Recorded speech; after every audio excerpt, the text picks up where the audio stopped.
कहानी शुरू होती है 2019 की जनवरी से, जब हम ये छोटे से कुत्ते का बच्चा घर लेकर आए और हमने इसको पाला बड़ा किया। हमारा घर चूँकि पक्का था तो इसलिए इसको कच्चे घर की ज़रूरत थी। तो बाबा ने हम सबसे कहा कि यार देखो इसको हम पाल नहीं सकते, तो हमें चाहिए कि इसको एक खुली जगह पे, एक बड़ी जगह पे हम इसको जो है शिफ्ट कर दें। तो हम लोगों ने बाबा के साथ उस पे हमने इन टर्म्स में हमने उनका एग्री किया कि आप जो है किसी ऐसे बंदे को देंगे जिस बंदे का ख्याल कर सके और इसको जो है वो पाल सके अच्छे तरीके से। यही हुआ। बाबा ने जो है उसको अपने दोस्त से कांटेक्ट किया। उसका गांव था मलाकंड में। उसने कहा यार मेरे पास वहाँ पे खुली जगह है, मैं वहाँ पे इसको पालता हूँ, रखूँगा इसको अपने पास ही। हमने कहा ठीक है। हमने कहा जब हमें मिलना हुआ करेगा तो हम मिल लिया करेंगे इससे।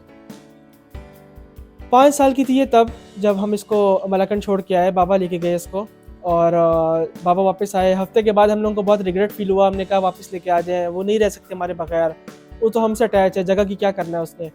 खैर बाबा ने दोस्त को कांटेक्ट किया और बंदे ने बताया कि यार वो जो है वो अगले दिन ही वहाँ से भाग गई थी। हम लोग वहाँ पे गए। हमने डिफरेंट हेल्पिंग डेस्क पे हमने जाके मैसेजेस वगैरह किए। वहाँ पे हमने पोस्टिंग की कि यार स्नो कहाँ कहीं पे गुम गई है, if anyone knows about snow तो वो हमसे कांटेक्ट करे, इस वगैरह वगैरह। 3 साल गुजर गए। 3 साल के बाद मैं एक बिल्ला लेकर आया हुआ था घर। वो घर से बाहर निकल गया। मैं उसको ढूंढने के लिए रात के टाइम बाहर निकला और मुझे कुत्ता नज़र आया जो देखने में कुछ हद तक मुझे डॉगी की तरह ही लगा।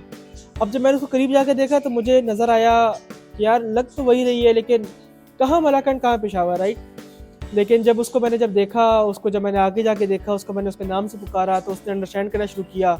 जब मैंने उसको अपना हाथ सूंघाया तो उसने सूंघ को उस पर रिएक्शन दिया और मुझे अंदाज़ा हुआ कि वाकई स्नो है। फिर उसका एक मार्क था, उसकी जो है नाक के ऊपर एक निशान है वाइट कलर का, जो उसकी मार्किंग जिससे मैं पहचान गया कि वाकई स्नो है। उसको मैं पुचकारता हुआ घर लेकर आया। घर के अंदर आके मैंने सबको बताया, मैंने कहा स्नो आ गई है। तो सब लोग बहुत हैरान हुए और सब बहुत रोए उस वक्त देख के उसको, उसकी हशर देख के, क्योंकि उसकी बॉडी बिल्कुल अजीब तरीके से रेड हो चुकी थी।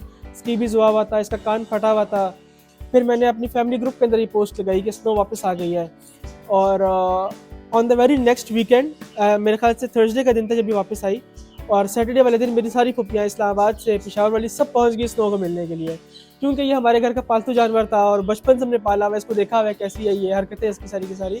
तो सब लोग आए, सब इससे मिलने के लिए आए, स्नो कैसी है, खाना लेकर आए इसके लिए। इसके पूरी बॉडी के ऊपर कुछ ही बाल रह गए थे सिर्फ। उन बालों को देख के हमें अंदाज़ा होता है कि इसने कितनी सख्ती गुजारी होगी अपनी ज़िंदगी के अंदर। मतलब इसने ये 3 साल इतने मुश्किल गुजारे हैं, लेकिन ये आखिरकार घर पहुंच ही गई। मतलब आप वो कहते हैं ना कि अगर ये वाकई मोहब्बत होती है ना तो वो चीज़ अपने रास्ता को ढूंढ लेती है। तो वही सीन है। 3 साल बाद इसने अपना घर ढूंढ ही लिया आखिरकार। अब ये काफ़ी बेहतर है पहले से, रिस्पॉन्स कर रही है चीज़ों को। जैसे ये पहले प्रेटेंड किया करती थी वैसे प्रेटेंड कर रही है।